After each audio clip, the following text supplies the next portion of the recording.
The rain in Seattle always felt like a heavy gray blanket. But inside the glass walls of Hayes Publishing, the atmosphere was even colder. Jonathan Hayes, a successful but weary hiring manager, sat staring at a mountain of resumes. He had spent years building his empire, but his heart was a hollow shell, buried under the wreckage of a car accident 4 years ago that took his wife, Eleanor.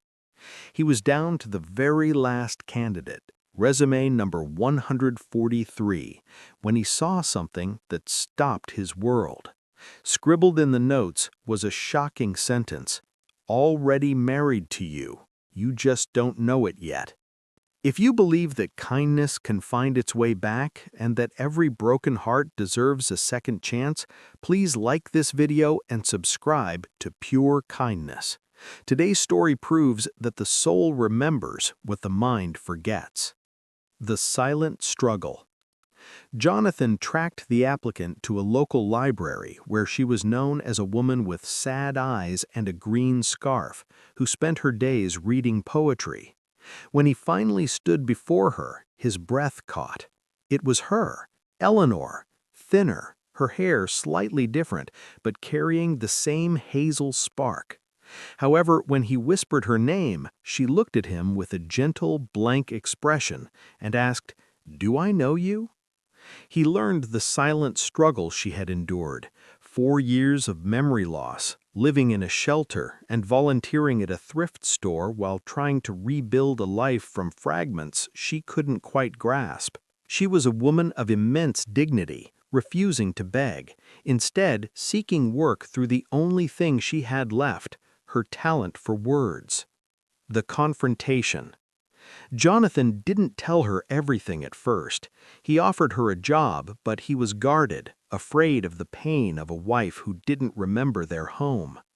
During a quiet moment in his office, he looked at her and said, "For this position, I need someone without a past. I need someone who can start fresh without baggage." He was talking about the company, but his eyes were filled with the grief of their shared history. Eleanor looked him directly in the eyes, her voice steady and full of a quiet strength. She replied, "Sir, I have no past. Every morning is a clean slate for me, but my heart tells me I've been waiting for this office and you for a very long time." Her reply left him speechless, realizing that while he was mourning the past, she was bravely facing a future without one. The shocking truth revealed. The shocking truth emerged when Eleanor brought in a tattered notebook she had kept since the accident. She explained that even when she didn't know her own name, she had a recurring dream of a man whose laughter echoed in the halls of her forgotten home.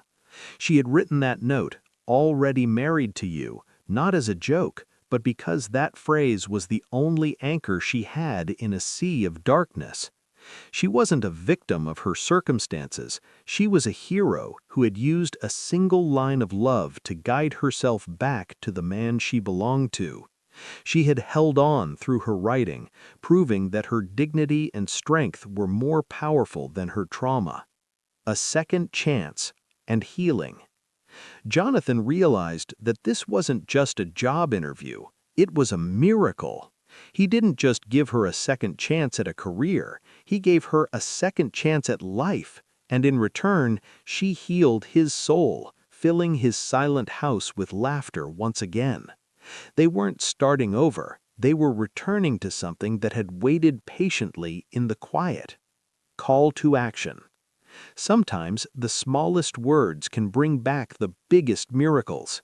If this story touched your heart, please subscribe to Pure Kindness and share this video to remind the world that humanity and hope never truly disappear.